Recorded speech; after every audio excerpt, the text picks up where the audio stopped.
નમસ્કાર, હું તો બોલેશમાં રોનક પટેલ આપનું સ્વાગત કરું છું।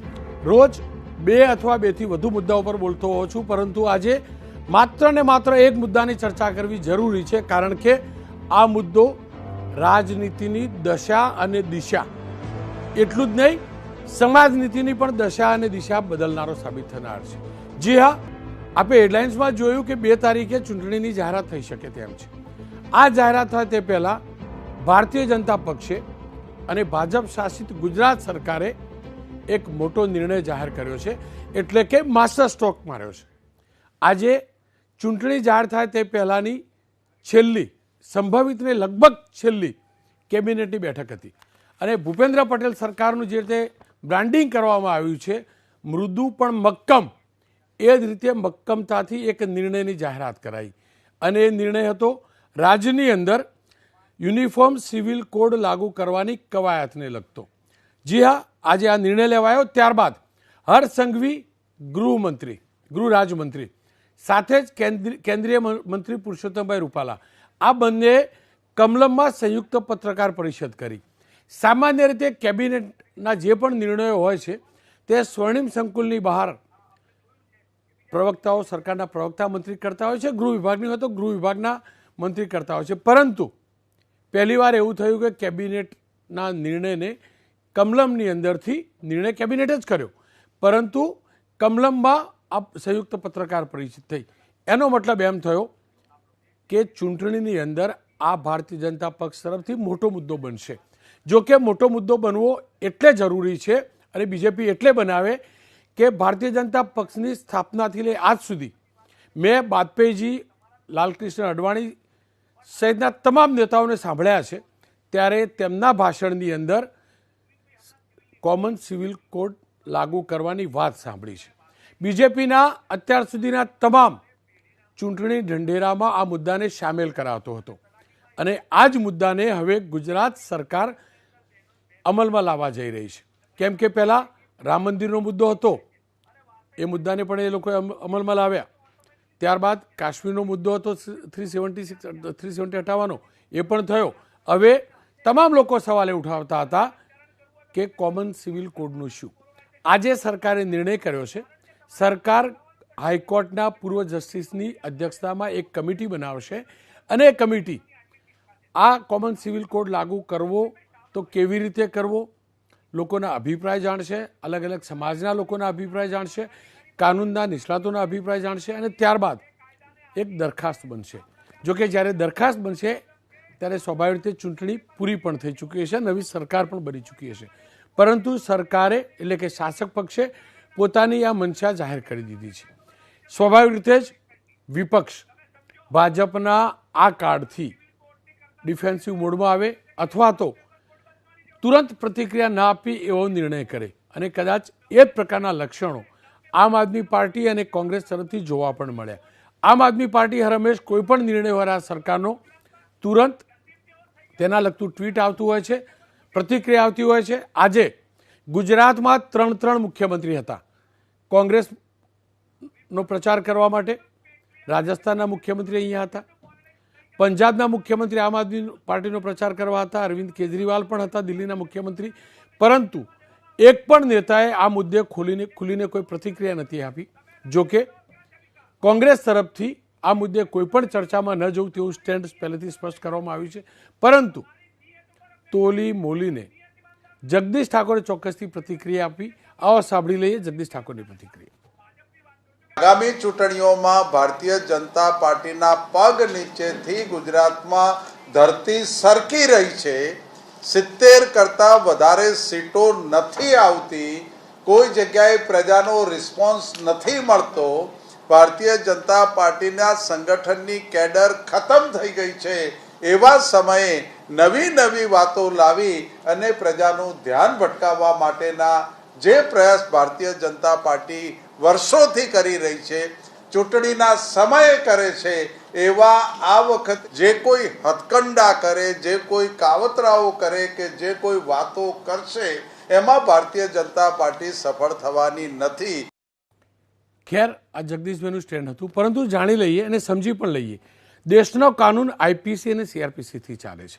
આઈપીસી એટલે કે ક્રિમિનલ જે કોડ છે તે તમામ ધર્મ સંપ્રદાયના લોકોને એક સરખો લાગુ પડે છે, પરંતુ જે સિવિલ કોડ છે એ અલગ અલગ પ્રકારનો હાલ છે અને એના જ કારણે લગ્ન, છૂટાછેડા, વારસાઈ આ તમામની અંદર એક દેશમાં અલગ અલગ ધર્મ પ્રમાણેના કાનૂન ચાલી રહ્યા છે અને કદાચ એ જ કારણ છે કે યુનિફોર્મ સિવિલ કોડ લાવવાનું બીજેપીએ પહેલેથી વર્ષોથી કદાચ સ્થાપનાથી મન બનાવેલું હતું કે વન નેશન વન લો, એક દેશમાં એક કાનૂન હોવો જોઈએ, એક ધર્મના વ્યક્તિ માટે બીજો કાનૂન, બીજા ધર્મના વ્યક્તિ માટે બીજો કાનૂન, એક ધર્મનો વ્યક્તિ છૂટાછેડા લે તો એના માટે બીજો કાનૂન, અને એ જ દેશમાં, એ જ રાજ્યમાં, એ જ જિલ્લામાં, એ જ શહેરમાં, એ જ ગામમાં, એ જ મોહલ્લામાં બીજા ધર્મનો વ્યક્તિ છૂટાછેડા લે, તલાક લે, નિકાહ કરે તો એનો અલગ કાનૂન.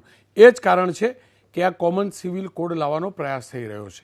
આ પ્રયાસ માત્ર છે, આ શરૂઆત છે, પરંતુ ભારતીય જનતા પક્ષે નીતિ સ્પષ્ટ કરી દીધી છે અને એટલે જ લાગ્યું કે આ ચૂંટણીનો સૌથી મોટો મુદ્દો બનવા જઈ રહ્યો છે. ત્યારે હું ફરીથી કહીશ, તમામ મુદ્દાઓ છે ગુજરાતમાં, બેરોજગારી, સામાજિક મુદ્દાઓ, આર્થિક મુદ્દાઓ, મોંઘવારી, આ તમામ મુદ્દાઓ હશે, ડેવલપમેન્ટનો પણ સરકાર તરફી મુદ્દો હશે, પરંતુ આ મુદ્દાની ઓછી અને આવતી ચૂંટણીની તમામ સભાઓમાં આ મુદ્દો ચોક્કસથી જોવા મળશે, એના સંકેત મળ્યા છે. ત્યારે આ મુદ્દે ચર્ચા કરવી જરૂરી છે. મારી સાથે વણજારા સાહેબ જોડાયા છે. કેજી વણજારા સાહેબ છે, કાનૂનના જાણકાર છે, પૂર્વ સચિવ છે.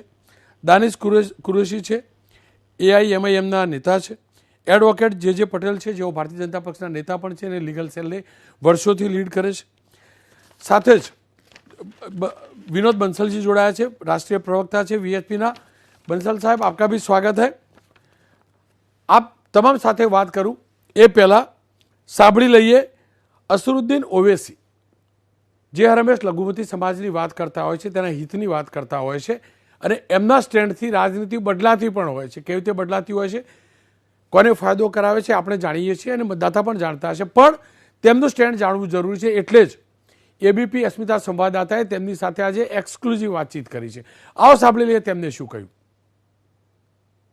चुनाव करीब आते हैं तो इस तरह के मुद्दों को उठाना तो भाजपा की पुरानी एक बुरी आदत उनकी है, तो उसी आदत का उन्होंने उसको दोहराया है. अब आप जब बात कर रहे हैं यूनिफॉर्म सिविल कोड की, तो फिर ये यूनिफॉर्मिटी उसमें क्या है, कानून में है क्या? डिस्टर्ब एरियाज एक्ट में. डिस्टर्ब एरियाज एक्ट गुजरात में है. एक समुदाय दूसरे को घर बेच ही नहीं सकता. और फिर दूसरी बात ये बताइए कि विल का पावर क्या करेंगे भाई? आप सिविल को यूनिफॉर्म सिविल कोड की बात, विल का पावर ले लेंगे क्या आप? विल का पावर तो रहेगा. विल के ऊपर कोई किसी को पूरा प्रॉपर्टी दे सकता है. तीसरा यह है कि क्या दया भागा स्कूल ऑफ थॉट चलेगा या मिताक्षरा स्कूल ऑफ थॉट चलेगा. चौथा यह है कि एग्रीकल्चर लैंड में महिलाओं को हिस्सा मिलेगा नहीं मिलेगा. तो ये सब जो है ना, जब लॉ कमीशन ने खुद कह दिया कि भारत में यूनिफॉर्म सिविल कोड को इम्प्लीमेंट करने की ज़रूरत नहीं है, लॉ कमीशन रिपोर्ट है, तो अब चुनाव आने गुजरात में, अब नेक्स्ट वीक में शायद आइंदा हफ्ते तारीख का ऐलान हो जाएगा. महंगाई एक मुद्दा है यहाँ पर. आप महंगाई पे बताइए ना. रोजगार एक मुद्दा है, उसमें यूनिफॉर्मिटी लाइए. तो ये असल मुद्दे हैं इस चुनाव के लिए. जे पटेल डिटेल में चर्चा करूँ ए पहला ओएसीजीનું તો એમ કહેવું છે કે આ ચૂંટણી આવી છે એટલે આ મુદ્દો તમે ઉઠાવી રહ્યા છો. સૌ પહેલાં તો હું 1987થી ભારતીય જનતા પાર્ટીમાં કામ કરું છું. મારા જેટલા બી રાષ્ટ્રીય નેતાઓને મેં સાંભળ્યા છે 1987થી, દરેકની ભાષણમાં રામ જન્મભૂમિનો મુદ્દો, 370નો મુદ્દો અને સમાન સિવિલ કોડનો મુદ્દો આજનો મુદ્દો નથી ભારતીય જનતા પાર્ટીનો. આ કોઈ માસ્ટર સ્ટ્રોક નથી. અમારા મેનિફેસ્ટોની અંદર પણ અને ભારતીય જનતા પાર્ટીના જન્મ થયો ત્યારથી, સ્થાપના દિનથી આ મુદ્દા ઉપર અમે કામ કરી રહ્યા છીએ. અને જેમ ઓવેસી સાહેબે કહ્યું કે લો કમિશન, પણ 1985, 1995, 1997, 2015 સુધી સુપ્રીમ કોર્ટે વારંવાર કીધું છે સેન્ટ્રલની ગવર્મેન્ટને કે ભાઈ સમાન સિવિલ કોડ ઉપર કંઈ વિચારો, એટલે જ્યુડિશરી પણ 1985થી અત્યાર સુધી સમાન સિવિલ કોડ ઉપર કંઈ ને કંઈ ટકોર સેન્ટ્રલ ગવર્મેન્ટને કરતી રહી છે. તો આ કોઈ માસ્ટર સ્ટ્રોક આજનો નથી, ભારતીય જનતા પાર્ટીનો આજનો વિચાર નથી, ભાજપની સ્થાપના દિવસથી આ વિચાર છે. અને જે તે સમયના તમામ એ પ્રમોદ મહાજનજી હોય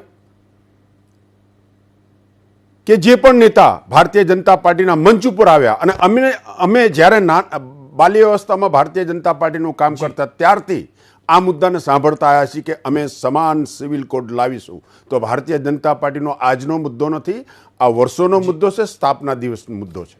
ખેર, મારી સાથે દાનિશભાઈ પણ જોડાય છે. દાનિશભાઈ, શું કારણ રહ્યું કે તમારા પક્ષના વરિષ્ઠ નેતા એમ કહી રહ્યા છે કે આ ચૂંટણીલક્ષી મુદ્દો છે, જ્યારે આપ પણ જાણો છો, મેં પણ આ ભાષણો સાંભળ્યા છે, જેવી રીતે જે કહી રહ્યા હતા આ વર્ષોથી એ લોકોના એજન્ડામાં હતું, તો કેમ હવે તમને ચૂંટણીલક્ષી આ મુદ્દો લાગવા લાગ્યો? રોનકભાઈ, હું એટલું સ્પષ્ટ કહી દઉં કે ખરેખર છે ને, ભારતીય જનતા પાર્ટી પાસે 26 વર્ષના શાસનકાળમાં બતાવવા માટે કશું જ નથી, અને જ્યારે હવે બતાવવા માટે કશું જ નથી તો ફરીથી એ લોકો લઈ આવ્યા છે સમાન સિવિલ કોડની વાત. એક વસ્તુ આપ મને કહો, કેન્દ્ર સરકાર જ્યારે સુપ્રીમ કોર્ટમાં એવું કહેતી હોય કે રાજ્ય સરકારો પાસે એફિડેવિટ ઉપર ઓન ઓથ કહે છે કે ભાઈ રાજ્ય સરકાર પાસે સત્તા નથી આ રીતના કોઈ બી પ્રાવધાનની, તો જ્યારે રાજ્યની સરકાર ભૂપેન્દ્રભાઈ પટેલની ભાજપની ભૂપેન્દ્રભાઈ પટેલની સરકાર અને કેન્દ્રમાં નરેન્દ્રભાઈ મોદીની કેન્દ્ર સરકારની જ અંદર વિચારોની સમાનતા નથી, તો પછી યુસીસી લાઈને નાગરિકોની અંદર સમાનતા કઈ રીતે એસ્ટાબ્લિશ કરશે? એના પર કોઈ ખુલાસો પટેલ સાહેબે આપ્યો નથી. બીજા નંબરની ઉપર હું તમને વાત કરું, અહીંયા પ્રશ્ન ઉપસ્થિત એ થાય છે કે સરકારની નિયત શું છે. લોકોને પ્રશ્ન છે સરકારની નિયત ઉપર. આજે જે મુદ્દાની આપણે વાત કરીએ તો સામાન્ય ગુજરાતીઓને જે મુદ્દાઓ નડી રહ્યા છે એ મુદ્દા ઉપર કોઈ વાત નથી કરી આજની કેબિનેટે. હું તો એમ વિચારતો હતો કે ભાઈ છેલ્લા દિવસો જ્યારે ગણતરીના દિવસો છે, ઇલેક્શન ગમે ત્યારે ડિક્લેર થઈ શકે છે ગુજરાત રાજ્યની અંદર, ત્યારે પ્રજાલક્ષી મુદ્દાઓ, પ્રજાને પડતી તકલીફો અને પ્રજાએ જે ભોગવેલી તકલીફો છે છેલ્લા 5 વર્ષની અંદર, એ બાબતે કંઈક બી ગિલ્ટી ફીલ કરશે ભારતીય જનતા પાર્ટીને વાત મૂકશે. પણ ફરીથી એ લોકો ક્યાં લઈ આવ્યા? પણ દાનિશભાઈ, આપ શું માનો છો, કોમન સિવિલ કોડ હોવો જોઈએ કે નહીં? આપ શું માનો છો, કોમન સિવિલ કોડ હોવો જોઈએ કે નહીં? એક દેશની અંદર એક પાણી પીતા હોય, એક હવા લેતા હોય, એક રોડ વાપરતા હોય, બધું એક જેવું જ હોય, તો કાનૂન પણ તો એક જ હોવું જોઈએ. રોનકભાઈ, આજે આપણે એબીપી અસ્મિતા હું તો બોલીશ કાર્યક્રમમાં, અતિ લોકપ્રિય કાર્યક્રમમાં બેઠા છે. તમને ખબર છે રોનકભાઈના ને દાનિશભાઈના બી વિચાર એક નથી. રોનકભાઈનો ને દાનિશભાઈનો અત્યારનો પહેરવેશ પણ એક નથી. આપણે ડાયવર્સિટી અને યુનિટી ઇન ડાયવર્સિટી માટે જ જાણીતા છીએ. અને હું તમને કહી દઉં કે ક્રિમિનલ લોસ તો જેટલા બી છે તમામને કવર કરે જ છે. સિવિલમાં જ્યાં પ્રોબ્લેમ નથી એની અંદર આપણે એને ઇસ્યુ બનાવવાની જરૂર નથી. રહી ગઈ વાત આ લોકો વારસાઈની કે વિરાસતની કે બહેનોના અધિકારોની વાત કરે છે, તો આજની તારીખમાં વારસાઈ આપને કહી દઉં કે તલાટીના પેઢીનામા સિવાય વારસાઈ થતી નથી, અને તલાટીના પેઢીનામા સોગંદનામા ઉપર થાય છે. ખોટા સોગંદનામામાં સજાના પ્રોવિઝન છે, પટેલ સાહેબને કદાચ ખ્યાલ જ હશે. હવે આ રીતના ખોટા ડોક્યુમેન્ટ ઉભો કરીને કોઈનો હક મારે તો એ કાયદેસરનો ગુનો છે. પણ જો તલાટી પેઢીનામું બનાવીને વારસાઈ કરાવતો હોય તો તમામ સંતાનોને, એક પિતાની તમામ સંતાનોને કોઈ પણ ધર્મનો હોય એને સમાન હક મળી ગયો. હવે રહી ગઈ લગ્ન અને એને છૂટાછેડાની જે રૂઢિઓ છે એની અંદર જ્યાં બી ક્લેશ થયું છે એના માટે કોર્ટની અંદર રસ્તાઓ છે જ. આપણે ત્યાં એક વસ્તુ તમે સમજો, ડોમેસ્ટિક વાયલન્સ આપણે લઈને આવ્યા તો એવું છે કે ડોમેસ્ટિક વાયલન્સની અંદર એ જ પ્રોવિઝનમાં હું મુસ્લિમ છું તો મારા માટે સજાનો પ્રોવિઝન અલગ છે, તમે મુસ્લિમ નથી તો તમારા માટે સજા, ના એવું નથી. તો ક્રિમિનાલિટી જ્યાં આવે છે ને ત્યાં તો કોઈ ઇસ્યુ જ નથી. હવે સિવિલની અંદર જ્યારે આ પેનિટ્રેશનની વાત છે ને એનાથી મને લાગે છે કે ફાયદા ઓછા ને નુકસાન વધારે છે. બીજા નંબરની વાત કે ભારતીય જનતા પાર્ટીની નિયત ઉપર અમને સૌથી મોટો પ્રશ્ન છે, આપ જોડાયેલા રહેજો, એની કરણી અને કથનીમાં બહુ જ ફેર છે. આપ જોડાયેલા રહેજો. મારી સાથે विनोद बंसल जी जोड़ा है, राष्ट्रीय प्रवक्ता है वीएसपी ना. बंसल साहब, आपका बहुत बहुत स्वागत है. आपने सुना होगा, ओवैसी जी को सुना होगा, उनकी पार्टी के प्रवक्ता को भी सुना होगा, बीजेपी की ओर से जो एडवोकेट आए उनको भी सुना होगा. आप, मैं तो बहुत छोटी एज में सुनता था वाजपेयी जी को, आप तो और इतना समझ भी नहीं पाता था, आपने शायद पहले दिन से सुना होगा. आप क्या मानते हैं, ये बीजेपी का चुनावी हथकंडा है या सही में बीजेपी पहले से दिल से चाहती थी और जब मौका मिल रहा है जो चाहती थी या तो जो वादे किए थे वो पूरा करने का बीजेपी प्रयास कर रही है? रौनक भाई, सबसे पहले तो धन्यवाद देता हूं आपको अपने चैनल पर बुलाने के लिए। और लेकिन दूसरी बात ये कि जो प्रश्न पूछा गया है वो मुझे लगता है कि रॉन्ग नंबर डायल किया है आपने। बीजेपी का जवाब, बीजेपी के प्रवक्ता बैठे हैं, नेता बैठे हैं, वो जवाब देंगे निश्चित रूप से। लेकिन मैं ये कहता हूं कि समान नागरिक संहिता जो संविधान के अनुच्छेद 44 के अंतर्गत दिए गए राज्य के नीति निर्देशक तत्वों के अधीन है। ठीक है, आप बीजेपी की बात करें, कांग्रेस की बात करें, AIM, कोई कुछ भी कहे, राजनीतिक रूप से आप आपस में कुछ भी धींगा मुस्ती करते रहो। लेकिन प्रश्न ये है कि क्या आज की आवश्यकता नहीं है? क्या ये कानून 70 साल पहले नहीं बन जाना चाहिए था? आज हम बहुत लेट हैं, मैं कहता हूं, लेकिन देर आए दुरुस्त आए। कम से कम एक राज्य सरकार ने पहल की है। अब गोवा के अंदर तो हम देख रहे हैं दशकों से ये कानून लागू है, वहां तो कोई डिस्पैरिटी नहीं है, किसी तरह का कोई दिक्कत भी नहीं है, किसी मुसलमान को भी दिक्कत नहीं है वहां पर। तो लेकिन यहाँ जब गोवा के अलावा पूरे देश के अंदर कहीं भी बात आती है, या गुजरात की बात हो, या उत्तराखंड की बात हो, या कहीं और की बात हो, तो जो अपने आप को मुसलमानों के मसीहा कहने वाले लोग हैं वो बिलबिला जाते हैं। अभी ये जो कह रहे थे AIM के प्रवक्ता है, नेता, कि अभी जो सिविल जो सूट्स हैं उनमें दिक्कत आ रही है, क्रिमिनल में नहीं है। अरे भैया, कई सारे क्रिमिनल केसेस में बहुत सारे पेच फंसे हैं। और ये जैसे बताया गया था कि भाई जो अपने अनेक हाई कोर्ट और कई बार सुप्रीम कोर्ट इस बात को कह चुका है कि यूनिफॉर्म सिविल कोड इस कंपल्सरीली इसको इम्प्लीमेंट करना चाहिए। उसने कई बड़े स्ट्रक्चर पास किए माननीय न्यायालय ने। क्यों? उसके पीछे कारण ये नहीं है कि यूनिफॉर्म सिविल कोड संविधान का हिस्सा है इसलिए, बल्कि माननीय न्यायालय ने यह कहा कि देखिए, कानूनी पेचीदगियों के कारण हम निर्णय लेने में भी बड़ी दिक्कत महसूस हो रही है। CRPC का प्रोविजन में एक एग्जांपल देता हूं कि अगर 13 साल की बच्ची के साथ कोई विवाह होता है तो कानूनी रूप से वो अवैध है, अगर IPC की बात करते हैं तो। लेकिन अगर मुस्लिम लॉ की बात करते हैं तो वो अलाउड है। एक तरफ उसको व्यभिचार के रूप में देखा जाता है, वो बलात्कार के रूप में देखा जाता है, तो दूसरी तरफ उसको विवाह के रूप में देखा जाता है। और एक बात ये बताइए कि जब लड़की जो है इतनी छोटी हो, उसको छोटी उम्र में शादी करना कितना ठीक है क्या? एक बात। दूसरी बात, जब इन्होंने कहा कि दत्तक का वाला मामला है, अगर कोई बच्चे को गोद लेता है कोई मुस्लिम परिवार, आखिरकार उसको अधिकार क्यों नहीं मिलने चाहिए जो हिंदू बच्चे को मिलते हैं?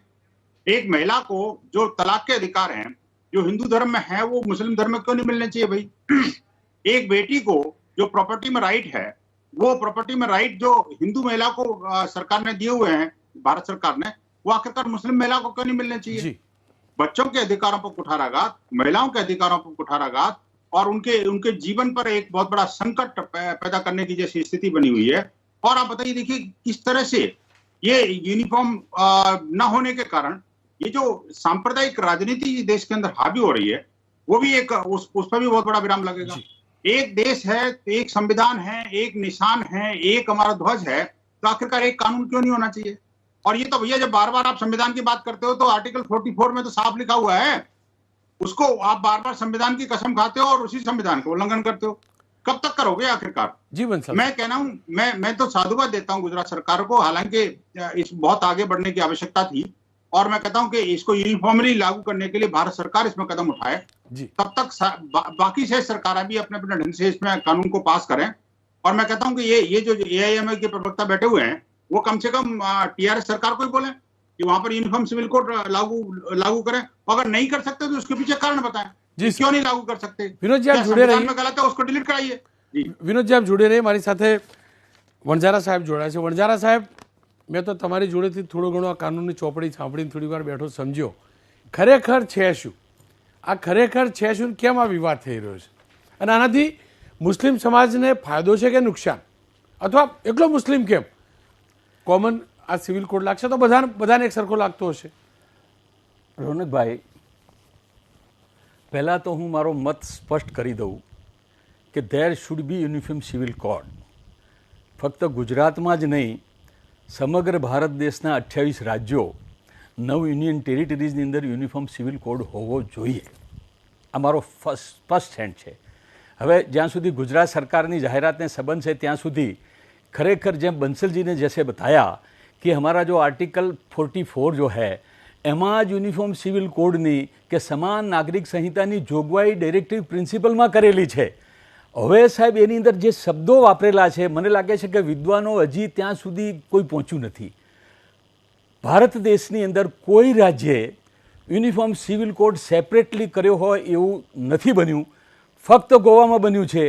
અને એ સફળ એટલા માટે થયું છે કે 1961માં ગોવા આપણામાં ભળ્યું એ પહેલાં ગોવા એક અલગ પોર્ટુગીઝ નીચે શાસિત ખરેખર રાજ્ય હતું, એટલે વખતે સેપરેટ કન્ટ્રી. એટલે એ વખતે એમને જે યુનિફોર્મ સિવિલ કોડ કર્યો એ ભારતના ભાગના રાજ્ય તરીકે નહોતો કર્યો, એમને ઉन्होंने as a separate Goa country કે રૂપ में किया था. હવે હું કહું કે આપણા ગુજરાતના, આપણા ભારત દેશના જે 28 રાજ્યો છે એમાં આજ દિન સુધી કોઈ રાજ્ય યુનિફોર્મ સિવિલ કોડ કર્યો નથી. ડિરેક્ટરી પ્રિન્સિપલના પ્રોવિઝન હોવા છતાં પણ એ પ્રોવિઝન હું એક્ઝેક્ટલી સાહેબ બોલું, સ્ટેટ શેલ એન્ડેવર, આર્ટિકલ 44 શું કહે છે કે state shall endeavour to secure for all citizens a uniform civil code for the entire territory of union. આ શબ્દો ઉપર હજી ખરેખર બધા વકીલોનું ધ્યાન ગયું નથી, રાજકીય નેતાઓનું ધ્યાન ગયું નથી. રાજ્યએ, એનું આપણે ગુજરાતીમાં સમજીએ કે રાજ્યએ પોતાના નાગરિકો માટે, બધા નાગરિકો માટે એક સમાન સિવિલ કોડ માટે સમગ્ર ભારત દેશ માટે પ્રયત્ન કરવાનો રહેશે. અહીંયા જે સ્ટેટ શબ્દ છે ને એ ખરેખર સિંગ્યુલર શબ્દ છે. અહીંયા સ્ટેટ શબ્દ નથી, બહુવચન શબ્દ નથી. એટલે અહીંયા જે સ્ટેટ શબ્દ વાપર્યો છે સાહેબ એ યુનિયન માટે વાપર્યો છે, ભારત સરકાર માટે વાપર્યો છે. આ મુદ્દા ઉપર હજી ખરેખર કોઈ સુપ્રીમ કોર્ટના જજમેન્ટમાં પણ ચર્ચા થઈ નથી. પણ હું ખરેખર એક અધિકારી હતો અને આજે પણ સુપ્રીમ કોર્ટ અને હાઈકોર્ટમાં પ્રેક્ટિસ કરું છું, એટલે હું કહું છું કે રાજ્ય સરકાર, રાજ્ય ત્યાં સ્ટેટ સરકાર શબ્દ, સ્ટેટ એટલે રાજ્ય પણ હોઈ શકે અને સ્ટેટ એટલે યુનિયન પણ હોઈ શકે, એટલે કેન્દ્ર સરકાર પણ હોઈ શકે. હવે સ્ટેટ શેલ એન્ડેવર, રાજ્ય પ્રયત્ન કરશે આખા ભારતના તમામ પ્રદેશ માટે યુનિફોર્મ સિવિલ કોડ માટે. હવે ગુજરાત રાજ્ય સરકાર જે છે યુનિફોર્મ સિવિલ કોડ બનાવે સાહેબ, એ તો રાજ્ય સરકાર માટે બનાવે. ત્યારે કોન્સ્ટિટ્યુશન એમ કહે છે કે રાજ્ય આખા ભારત દેશ માટે यूनिफॉर्म सिविल कोड बनावानो છે. એટલે मेरा स्पष्ट मानना है कि ये कानून सिर्फ भारत सरकार को बनाना चाहिए, नरेंद्र मोदी साहब को बनाना चाहिए और जल्द से जल्दी बनाना चाहिए. 1985ની અંદર સાહેબ પહેલું જજમેન્ટ જે આવ્યું હતું અહમદ ખાન વર્સેજ શાહબહાનો, એમાં પણ સુપ્રીમ કોર્ટે કીધું, ત્યાંથી માંડી અને છેલ્લે સાહેબ આ ત્રિપલ તલાકનો જે ચુકાદો આવ્યો એમાં પણ સુપ્રીમ કોર્ટે કીધું કે યુનિફોર્મ સિવિલ કોડ હોવો જોઈએ. એ તો ખરેખર ના હોવો ના જોઈએ, તો કોઈ કારણ જ નથી સાહેબ. હવે રહ્યો ખરેખર રાજ્ય બીજેપી જે જાહેરાત કરી છે એના વિવાદમાં સાહેબ હું નહીં પડું. આ તો 370ની કલમ કોન્સ્ટિટ્યુશનમાં હોવી જ ના જોઈએ અને દૂર કરી એ ખરેખર ખૂબ સારું કર્યું છે. છતાં પણ જે તે વખતે આ ખરેખર 5મી ઓગસ્ટ 2019ની અંદર જ્યારે આ દૂર કર્યું એ વખતે 5 રાજ્યોની ચૂંટણી આવવાની હતી સાહેબ. હું કોઈ ટીકા કરવા નથી માંગતો, હું નરેન્દ્ર મોદીનો વ્યક્તિગત રૂપે એમનો પ્રેમી રહ્યો છું. 5 રાજ્યોની ચૂંટણી મહારાષ્ટ્ર, ઝારખંડ, છત્તીસગઢ અને બીજે 5 રાજ્યોની ચૂંટણી આવી હતી. એને ધ્યાનમાં રાખીને 370ની કલમ દૂર કરી હતી. કોઈ પણ કારણસર દૂર કરી હતી, એના વિવાદ હું પડવા માગતો નથી, એ જરૂરી હતું. પણ 5 રાજ્યોની અંદર સાહેબ ભારતીય જનતા પાર્ટીની સરકાર નહોતી જીતી, તમારી જાણ ખાતર કહું. એ વિવાદમાં પણ હું મિત્રો પડવા માગતો નથી. ખરેખર મુસ્લિમ મિત્રોએ તો આ આર્ટિકલ જ્યારે ભારતીય બંધારણ સભા જે એની જે કોન્સ્ટિટ્યુન્ટ એસેમ્બલીની અંદર આ મુદ્દો ચર્ચાયો હતો સાહેબ, રોનકભાઈ આ મુદ્દો બહુ મહત્વનો આપના ધ્યાન પર મૂકવા માંગુ છું. 23મી નવેમ્બર 1948ના રોજ ભારતની જે બંધારણ સભા છે એની અંદર ચર્ચા ચલાવ્યો હતો. એ વખતે આર્ટિકલ દાખલ કર્યો હતો, આર્ટિકલ 44. એ વખતે જ્યારે આ આર્ટિકલ દાખલ થયો એ વખતે 9 વિદ્વાન સભ્યોએ, જે કોન્સ્ટિટ્યુન્ટ એસેમ્બલીના જે ખરેખર સભ્યો હતા એમને ખૂબ વિશદ ચર્ચા કરી હતી. એમાં 5 મુસ્લિમ સભ્યોએ આ યુનિફોર્મ સિવિલ કોડની જે જોગવાઈ કરી છે લાવવાની એનો પણ વિરોધ કર્યો હતો અને એમને એવા સુધારા સૂચવ્યા હતા કે ભવિષ્યમાં જો રાજ્ય સરકાર કે ભારત સરકાર જો યુનિફોર્મ સિવિલ કોડ લાવે તો એ કમ્પલસરી લાગુ નહીં કરી શકાય, એવો તમે આર્ટિકલ 44નો જે ડ્રાફ્ટ છે એમાં સુધારો કરો. એ વખતે સાહેબ કનૈયાલાલ માણેકલાલ મુનશી ફ્રોમ ગુજરાત સ્ટેટ અને અલાદી કૃષ્ણસ્વામી અય્યર ફ્રોમ મદ્રાસ અને ડૉક્ટર આંબેડકરે જે વિશદ ચર્ચા કરી હતી, મુસલમાન મિત્રોએ કીધું કે તમે આવો લાવો જ નહીં અને લાવો તો તમે ભવિષ્યમાં મારા પર થોભી નહીં શકશો.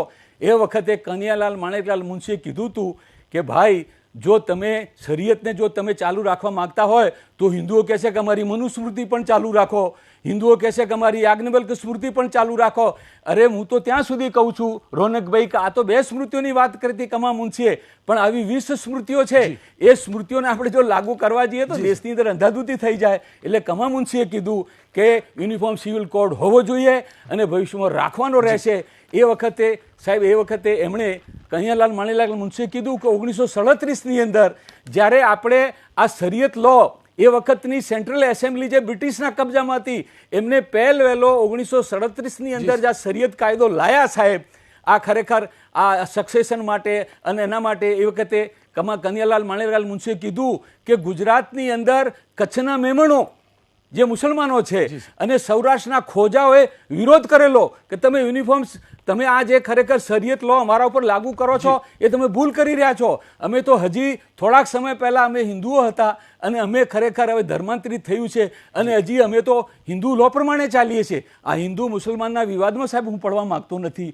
એ જ વખતે કનૈયાલાલ પછી અલામાદી કૃષ્ણમાચાર્યે શું કીધું સાહેબ કે ભાઈ જો તમે સિવિલની અંદર જો તમે એમ રાખતા હો કે અમારો શરીયત લો લાગુ હોવો જોઈએ એવું જો તમે ઈચ્છતા હો તો પછી જે ફોજદારી કાયદો જે છે CRPCની અંદર પણ ફોજદારી કાયદો એમ કહે છે, શરીયત ફોજદારી કાયદામાં એમ કહે છે કે ચોરી કરો તો હાથ કાપી નાખો, તો તમારે એનો પણ આગ્રહ રાખવો જોઈએ.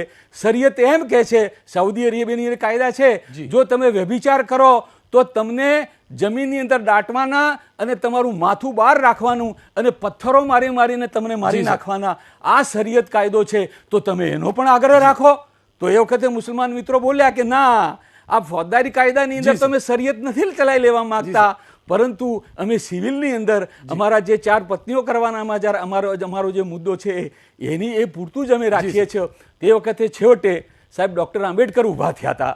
આ 23 નવેમ્બર 1948ની વાત કરું છું. એમને કીધું કે યુનિફોર્મ સિવિલ કોડ જે તે વખતે ભવિષ્યમાં પ્રયત્ન કરવાનો રહેશે, પણ હું બહુ સ્પષ્ટ માનું છું રોનકભાઈ, આ કાયદો રાજ્ય સરકાર ન લાવી શકે, આ કાયદો યુનિયનને લાવવો જોઈએ. અને મારી સ્પષ્ટ માન્યતા છે અને હું માનું છું કે યુનિફોર્મ સિવિલ કોડ લાવવો જોઈએ. અને આની અંદર જે તાહિર મહેમૂદ જેવા જે વિદ્વાનો છે સાહેબ, જે લો કમિશનના મેમ્બર પણ રહી ચૂક્યા છે અને હાઈકોર્ટ સુપ્રીમ કોર્ટના જે વકીલ પણ હતા, આવા વિદ્વાનોને લાવવા જોઈએ અને બધાને સ્વીકૃત બને એવો કાયદો બની શકે એમ છે, તો બધાને ન્યાય મળી શકે એમ છે. તો આ કાયદો રાજ્ય સરકાર ન લાવી શકે, આ મેં બહુ મહત્વનો મુદ્દો ઉપસ્થિત કર્યો છે. કોમન સિવિલ કોડ શું ભારતીય જનતા પક્ષનો ચૂંટણી પહેલાંનો માસ્ટર સ્ટ્રોક છે? મારી સાથે જે પટેલ જોડાયા છે. જે પટેલ, ચૂંટણી જાહેર થવાના 2 દિવસ પહેલાં જ આ બધું યાદ આવ્યું? અને બીજું, જે રીતે દાનિશભાઈ કહી રહ્યા હતા, બધા મુદ્દા ભટકાવવા માટે તો તમે નથી લઈ આવ્યા ને? रौनक जी, हमने सोमनाथ से समस्तीपुर तक की जब यात्रा निकाली राम जन्मभूमि का जन्मस्थल के लिए, तो जब सोमनाथ में एक बहुत बड़ी पत्रकार परिषद थी, उस पत्रकार परिषद में भी भारतीय जनता पार्टी को प्रश्न पूछा गया था कि प्रभु राम जी का जन्म अयोध्या में हुआ था कि नहीं हुआ था. जो एजेंडा भारतीय जनता पार्टी की स्थापना से है, उस एजेंडा पे प्रश्न चिन्ह क्यों? उसी पत्रकार परिषद में अडवाणी जी और नरेंद्र मोदी जी ने पत्रकारों को प्रति प्रश्न पूछा था कि राम जी का जन्म अयोध्या में हुआ नहीं हुआ, इसका प्रमाण पत्र हमारे पास नहीं है, आपके पास है? और प्रति प्रश्न भी पूछा था कि इस देश के हजारों लाखों सैकड़ों हिंदुओं की भावना है कि प्रभु राम जी का जन्म अयोध्या में हुआ था, तो अयोध्या में ही हुआ था. इस विचारधारा को लेकर जब हम सोमनाथ से समस्तीपुर तक की यात्रा निकाली, सारे देश की जनता साक्षी है कि किस प्रकार से उस भावनाओं को उत्तर प्रदेश में रोका गया था. नहीं, पर जे અત્યારે नहीं, मैं रौनक जी 370 की कलम जब लागू हुआ, उसका भी विरोध हुआ जमकर. जब हम समान सिविल कोड, ये साहब भी बोल रहे हैं कि सबसे ताकतवर अगर कोई कानून है तो समान सिविल कोड है. અને જ્યારે આંબેડકરજીની પણ કલ્પના હતી કે આ લાગુ થાય અને કલમ પ્રકરણ 4માં 44 મૂકી એમને એક કલ્પનાને જાગૃત રાખી. અને એક બીજો મારો એ પણ સવાલ છે કે મલેશિયા, ફ્રાન્સ, તુર્કી, Egypt, Sudan, Indonesia, Malaysia, Bangladesh અને પાકિસ્તાનમાં સમાન સિવિલ કોડ છે. કેમ કોઈ પ્રશ્ન નથી? ત્યાં કોઈની તુષ્ટિકરણની વાતનો સવાલ નથી. દેશને એક તાંતડે બાંધવાની વાત છે, એક ન્યાયની વાત છે. મને સમજાવો ને એક સેકન્ડ. અને હું તો ધન્યવાદ આપું છું. પાકિસ્તાનમાં જે નિયમો છે એ પાકિસ્તાનમાં રહેતા હિન્દુઓ માટે આ પ્રકારના છે. એટલે સાહેબ, હું તો ધન્યવાદ આપું છું ભારતીય જનતા પાર્ટીની, ભૂપેન્દ્રભાઈની સરકારને અને નરેન્દ્ર મોદી સાહેબને અને ભારતીય જનતા પાર્ટીના વડીલોને કે આજથી જ્યારથી સ્થાપના થઈ એ દિવસથી 3 મુદ્દા પર, રામ જન્મભૂમિ, 370 અને સમાન સિવિલ કોડ, 2 પૂરા થયા અને ત્રીજો પણ ભારતીય જનતા પાર્ટીની સરકાર દ્રઢ નિશ્ચય સાથે આ દેશમાં સમાન સિવિલ કોડ લાવી અને દેશ અને જનતાને એક તાંતડે બાંધી આ દેશની અંદર જે પરિપ્રેક્ષની અંદર જનતાની અપેક્ષા છે અને પરિપૂર્ણ કરવી જોઈએ. અને ન્યાયના સંદર્ભની અંદર ન્યાય એ ન્યાય છે. 1985 થી 2020 સુધી અને 22 સુધી આ દેશની સર્વોચ્ચ અદાલતે પણ ટકોર કરી છે કે સમાન સિવિલ કોડ લાવવો જોઈએ. અને એ દિશા તરફ જ્યારે અમે આગળ વધી રહ્યા છે ત્યારે એને વિરોધ ન કરવો જોઈએ, એનો સ્વીકાર કરવો જોઈએ. જે સ્વીકારથી આ દેશની અંદર સમરસતાનું વાતાવરણ ઊભું થાય, આ દેશ એક તાંતડે બંધાશે. દાનિશભાઈ, મારે એ જ સમજવું છે કે આ વિરોધ કેમ, તકલીફ શું, જો લાવવામાં આવે તો શું તકલીફ થાય, મારે પહેલામાં પહેલું એ સમજવું છે. બીજું, કેમ કે હવે હિન્દુ મુસ્લિમ દીકરા દીકરી એકબીજા સાથે લગ્ન કરે છે, તમામ ધર્મના લોકો એકબીજા સાથે લગ્ન કરે છે, તો એ દીકરો કે દીકરી બીજા ધર્મમાં જાય અને પછી એને અલગ કાનૂન લાગી જાય તો આ પણ તો એક મુદ્દો છે. જ્યારે લગ્ન એકબીજા સાથે કરી શકાય છે તો લગ્ન અને છૂટાછેડાના નિયમો પણ તો એક જ હોવા જોઈએ ને દાનિશભાઈ? જો સૌથી પહેલાં તો હું તમને એક વાત કહું રોનકભાઈ, તમે જે બહુ જ અતિશય મસ્ત મુદ્દાની વાત કરી. જે ઇન્ટરફેથ મેરેજ થાય છે ને એ સ્પેશિયલ મેરેજ રજિસ્ટ્રેશન એક્ટ પ્રમાણે થાય છે અને સ્પેશિયલ મેરેજ એક્ટ જે છે ને એ આપણા જે કોમન લોસ છે એ જ કવર કરે છે. બીજા નંબરની વાત, જે પટેલ સાહેબે જે વાત કરીને હું એમને એક વાત સ્પષ્ટ કરી દઉં. ખરેખર તો મુદ્દાની વાત એ છે કે એક પિટિશન PIL ફાઇલ થઈ કે ભાઈ સમાન સિવિલ કોડ લાવવામાં આવે. એની અંદર નામદાર કોર્ટે ડાયરેક્શન આપી દીધું કે અમે આવો કોઈ ડાયરેક્શન કેન્દ્ર સરકારને આપી ના શકીએ. કેન્દ્ર સરકાર તરફથી એક એફિડેવિટ ફાઇલ કરવામાં આવી કે રાજ્ય સરકારો પાસે આ સત્તા નથી. મેં પહેલાં પણ પૂછ્યું પણ જે સાહેબે એનો જવાબ ના આપ્યો કે જ્યારે ભૂપેન્દ્રભાઈ પટેલ ભાજપની સરકાર અને કેન્દ્રમાં નરેન્દ્રભાઈ મોદીની ભાજપની સરકારને વિચારમાં સમાનતા નથી, જ્યારે કેન્દ્ર સરકાર ઓન ઓથ એફિડેવિટ એમ કહેતી હોય કે રાજ્ય પાસે સત્તા નથી અને આ બાજુ ભૂપેન્દ્રભાઈ પટેલની ચીફ મિનિસ્ટરશીપની કેબિનેટ એમ કહેતી હોય કે ભાઈ અમે આ લાવવાના છે, તો સૌથી પહેલાં તો કાયદાની આંટીઘૂંટી અહીંયા જ પ્રોબ્લેમેટિક છે. બીજા નંબરની વાત હું આપને કહું, મેં પહેલાં પણ કીધું અને હમણાં ફરીથી પણ કહું છું, નુકસાન અને નફાના પ્રશ્નો જ નથી. આપણે ત્યાં જે આર્ટિકલ 44ની વાત કરે છે તો આપણે ત્યાં બીજા આપણા રાઇટ ટુ રિલિજનના અને રિલિજન પ્રોપગેશન માટેના બી આર્ટિકલ્સ છે જ. આપણા કલ્ચર્સ, આપણા રિચ્યુઅલ્સ, આપણા રૂઢિ મેન્ટેન કરવા માટેના લોસ છે. નોર્થ ઇસ્ટની આપણે વાત કરીએ તો આસામના એ બાજુના જે ત્યાંની રૂઢિ છે, મને એકચ્યુઅલીમાં અત્યારે યાદ નથી, એના માટે તો કલ્ચરલ મેન્ટેન કરવા માટે તો આપણે સ્પેશિયલ લોઝ બનાવેલા છે સેન્ટ્રલ ગવર્મેન્ટે. તો ક્યાં લઈ જઈશું? આપણી જે વિવિધતામાં એકતા છે ને એ આની અંદર જ છે કે આપણે ભિન્ન ભિન્ન હોવા છતાં પણ એક છે. પ્રોબ્લેમ ક્યાં છે કે ક્રિમિનલ મેટરની અંદર તો જો કોકની હત્યા થઈ હોય તો એ આરોપી કોઈ પણ ધર્મનો હોય, એની પર જે ક્રિમિનલ લો લાગવાનો છે તો સેમ જ છે. સિવિલ લોઝની જ્યાં તમે વાત કરો છો, અત્યારે બહુ જ સિફતપૂર્વક છેલ્લા ભારતીય જનતા પાર્ટીની પ્રેસ કોન્ફરન્સ પતીને એના પછીથી એક જ વાત ચાલે છે કે ભાઈ મુસ્લિમો 4 લગ્ન કરે છે. અરે ભાઈ, આપણે અહીંયા લિવ ઇન રિલેશનશીપ જે છે, એક્સ્ટ્રા મેરિટલ અફેર્સ છે, એને લીગલાઇઝેશન નથી મળેલું ભાઈ, તો એને તમે શું ગણશો? શું એ લગ્ન સિવાયના જે રિલેશન છે ઓન ડોક્યુમેન્ટ એ વેલિડ છે? અને એ જે લગ્ન કરવાની વાત કરે છે તો ભાઈ આ મહિલાઓનું શોષણ છે. તો આ જે ડ્યુઅલ સ્ટેન્ડર્ડ છે ને એની સામે પ્રોબ્લેમ છે રોનકભાઈ. અને પ્રોબ્લેમની તો વાત જવા દો, હું તો તમને એમ કહું છું, જો તમારી નિયત સાફ હોય તો વિપક્ષને તમે કોન્ફિડન્સમાં લઈને વાત કેમ નથી કરતા? કેમ તમે એક મત શાહી દાનિશભાઈ, કોઈ 4 લગ્ન કરે, દાનિશભાઈ પણ સમજ ના હોય. આપ વાત કરો છો કોઈ 4 લગ્ન કરે યોગ્ય માનો છો? તમે મને સમજાવો. આજના જમાનામાં દાનિશભાઈ તમને લાગે કે 4 લગ્ન કરવા જોઈએ તો એ દીકરીઓને પણ તો છૂટ આપીએ ને આપણે? 4 લગ્ન કરવાની દીકરીઓને છૂટ નથી.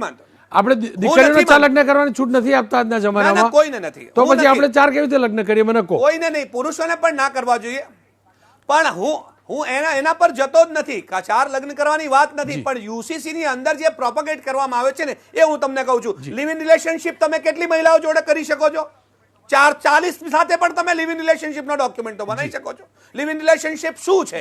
અલ્ટિમેટલી એ જે પતિ પત્નીના રિલેશન છે એ જ છે ને, એનાથી ઓછું તો કઈ નથી. તો ત્યાં તમે 40 લિવ ઇન રિલેશનશિપ ના ડોક્યુમેન્ટ બનાવી શકો છો. તો ત્યાં ક્વેશ્ચન નથી થતું. અને આવું છે સમાજની અંદર. જો દરેક જગ્યા જ્યાં ગામ છે ત્યાં ઉકેડું પણ છે, જે આખું ગામ વસેલું ત્યાં સારા લોકો ખરાબ લોકો પણ હોય. પણ પ્રોબ્લેમ શું છે?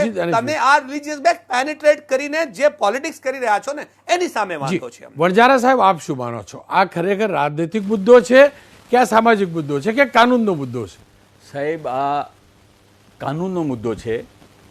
પણ એક પોલિટિકલ પાર્ટી, કોઈ બી આ પાર્ટી હોય કે પેલી પાર્ટી હોય, એનો રાજનૈતિક લાભ લેવામાં હંમેશા લોકો પ્રયત્ન કરતા હોય છે. દાનિશભાઈ કુરેશી એક વાત કરી સાહેબ, રોનકભાઈ, એમને એક વાત કરી કે 4 લગ્નની વાત કરી સાહેબ. એના અનુસંધાનમાં હું એક આપને ટૂંકમાં કહી દઉં કે 4 લગ્નની જોગવાઈ કુરાન શરીફની અંદર સૂર નિસા, કુરાન શરીફની અંદર 114 ચેપ્ટર છે જેને આપણે સૂર કહીએ છીએ.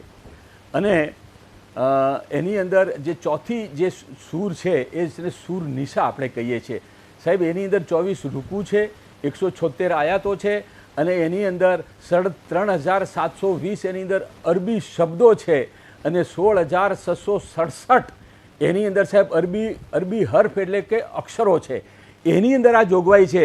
આ જોગવાઈનો મુસ્લિમ મિત્રો કેવી રીતે ખોટું ઇન્ટરપ્રિટેશન કરે છે સાહેબ.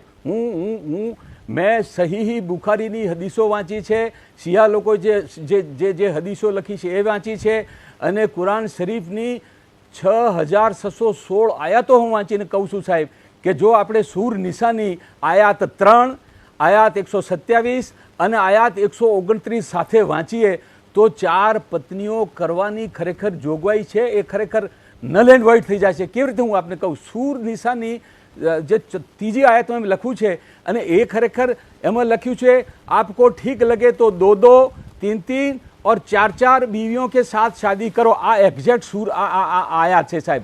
એ એટલા માટે મોહમ્મદ પૈગંબર સાહેબે કીધું હતું કે જંગે ઉહદ થયું હતું, જે ઉહદની જે લડાઈ થઈ હતી એની અંદર પુરુષ મુસ્લિમો સાહેબ મોટા ભાગે એમની કતલ થઈ ગઈ હતી. એટલે વિધવા સ્ત્રીઓની એટલી બધી સંખ્યા થઈ ગઈ હતી એટલે વ્યભિચાર ના ફેલાય. એટલે મોહમ્મદ પૈગંબર સાહેબે કીધું કે તમે આ જે વિધવા સ્ત્રીઓ છે એને 2-2 દિન સાથે લગ્ન કરો, 3-3 લગ્ન કરો, 4-4 લગ્ન કરો, પણ એની તમે વિધવાઓની જવાબદારી લો.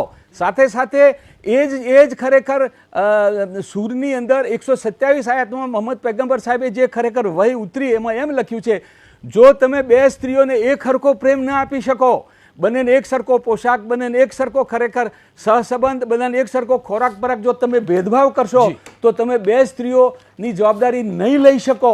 આ 127 નંબરની આયાત છે. પછી 129 નંબરની આયાતમાં ફરી કુરાન શરીફની અંદર જે મોહમ્મદ પૈગંબર સાહેબ પર જે વહી આવી એમાં લખ્યું છે કે આ દુનિયામાં એવો એક પણ પુરુષ નથી થયો કે જે 2 સ્ત્રીઓને એક સરખો પ્રેમ આપી શકે. કારણ કે 2 સ્ત્રીઓની ઉંમર જુદી જુદી હોઈ શકે, એમનું હુસ્ન, એમનું રૂપ જુદું જુદું હોઈ શકે. આને ધ્યાનમાં રાખીને આ દુનિયામાં કોઈ પણ પુરુષ એવો નથી કે જે 2 સ્ત્રીઓને એક સરખો પ્રેમ આપી શકે. એટલે સૂર નિસાની આ 3 આયાતો સાહેબ આપણે સાથે વાંચીએ તો આખા વર્લ્ડની અંદર એક પણ મુસલમાન ખરેખર બીજું લગ્ન ન કરી શકે. એટલે હું તો કુરાન શરીફને સલામ એટલા માટે કરું છું કે આ કુરાન શરીફે આમાં સ્ત્રીઓને અધિકારો આપ્યા છે, પણ પુરુષ પ્રધાન જે સમાજ છે સાહેબ એને મન ભાવે એમ ઇન્ટરપ્રિટેશન કર્યું, મુફ્તીઓએ ઇન્ટરપ્રિટેશન કર્યું, મૌલવીઓએ ઇન્ટરપ્રિટેશન કર્યું અને ફતવા બહાર પાડ્યા અને એમને યોગ્ય લાગે રીતે કર્યું. એટલે આ 4 પત્નીઓના વિવાદ ઉપર હું બહુ ઉડવા માંગતો નથી સાહેબ. યુનિફોર્મ સિવિલ કોડ ભારત સરકારે કરવો જોઈએ, નરેન્દ્ર મોદીની કેન્દ્ર સરકારે કરવો જોઈએ. અને સાહેબ હું આપને કહું કે 2024ના લોકસભાના ઇલેક્શન પહેલા 6 મહિનામાં સાહેબ યુનિફોર્મ સિવિલ કોડ આવશે અને યુનિફોર્મ સિવિલ કોડ માટે કોઈ બંધારણમાં સુધારો કરવાની જરૂર નથી સાહેબ. પાર્લામેન્ટના કાયદાથી આ થઈ શકે અને ઓર્ડિનન્સથી થઈ શકે. કાયદો બદલવાનો છે, ભારતનું સંવિધાન બદલવાનું નથી. અને 1985 થી શરૂ કરીને છેલ્લે 2017 ની અંદર સાહેબ આ ટ્રિપલ તલાકનો તલાકે બિદ્દતનો જે ચુકાદો આવ્યો એમાં 5 કોન્સ્ટિટ્યુશન બેન્ચના માણસોએ ક્લિયર કટ કહી દીધું છે જો ટ્રિપલ તલાક જો કુરાનનો ભાગ ન હોય તો આ જે છે ને આ ખરેખર આ એમના જે લગ્નના નિયમો છે એ પણ કુરાનનો ભાગ બનતો નથી. સમયનો અભાવ છે. જી સર. દાનિશભાઈ, જો વણઝારા સાહેબ સ્પષ્ટ કહી રહ્યા છે કે 24 પહેલા થઈ જશે, આપ જે કહો છો કેન્દ્ર અને રાજ્ય વચ્ચેનો ભેદ પૂરો થશે, આપ શું માનો છો? આ કેટલો મોટો પોલિટિકલ મુદ્દો? ટૂંકમાં પ્રતિક્રિયા. જો રોનકભાઈ, હું તો એટલું માનું છું કે ભારતીય જનતા પાર્ટીની નરેન્દ્ર મોદીની 2014 પછીની જે સરકાર આવી છે ને, એને વેલફેર માટેના કામો ઓછા અને પ્રોપેગેન્ડા માટેના કામો વધારે કર્યા છે. આપણે જોયું છે કે કઈ રીતના કદાચ હોઈ શકે છે જે વણઝારા સાહેબે જે વાત કરી છે કે ભાઈ 2024 પહેલા લાવી શકે છે, એમના માટે આ રાજકીય મુદ્દો છે, પણ મૂળ મુદ્દાની વાત છે કે આપણે લોકતંત્રની જે આપણે વાત કરીએ, કોન્સ્ટિટ્યુન્ટ એસેમ્બલીની વણઝારા સાહેબે વાત કરી. કોન્સ્ટિટ્યુન્ટ એસેમ્બલી, હું તમને કહી દઉં, કોન્સ્ટિટ્યુન્ટ એસેમ્બલી વિદ્વાનોની ચર્ચા હતી, અને વિદ્વાનોની ચર્ચા એટલા માટે હતી કે સંવિધાનની અંદર આપણે ઇન્ક્લુસિવનેસ લાવીએ, તમામથી તમામ લોકોને, કોઈ રહી ના જાય, છેવાડાનો માનવી સુધા ના રહી જાય. અને જ્યારે હવે આપણે એક એક્ટની, એક કાયદાની વાત કરીએ છીએ તો ક્યાંક આપણે છે ને એક્સક્લુઝનની વાત કરીએ છીએ. ક્યાંક રોનકભાઈ રહી જશે, ક્યાંક દાનિશભાઈ રહી જશે, ક્યાંક વણઝારા સાહેબ રહી જશે. આપણે બધાને સાથે લેવાના છે. આ દેશના જન્મ અને અમારા સંકલ્પ પત્રની અંદર ભારતીય જનતા પાર્ટીની સ્થાપના દિનથી આ દેશની જનતાની માંગ છે. સમાન સિવિલ કોડથી દેશની જનતા એક તાંતળે બંધાશે અને ભાવનાઓ પછી. બીજું જે વાત કરી, એક લીગલી વાત કરું કે ભારતીય બંધારણના અનુચ્છેદ 36 થી 51માં રાજ્ય સરકારને એક જુદા પ્રકારની સત્તા આપી છે. એ સત્તાને લઈ ભારતીય જનતા પાર્ટીની ગુજરાતની સરકાર આ કાયદો લાવી છે, કાયદો લાવવા જઈ રહી છે. હું ગુજરાતની સરકારને પણ આભાર માનું છું અને અભિનંદન આપું. જે આપનો પણ આભાર. વણઝારા સાહેબ, આપનો પણ આભાર.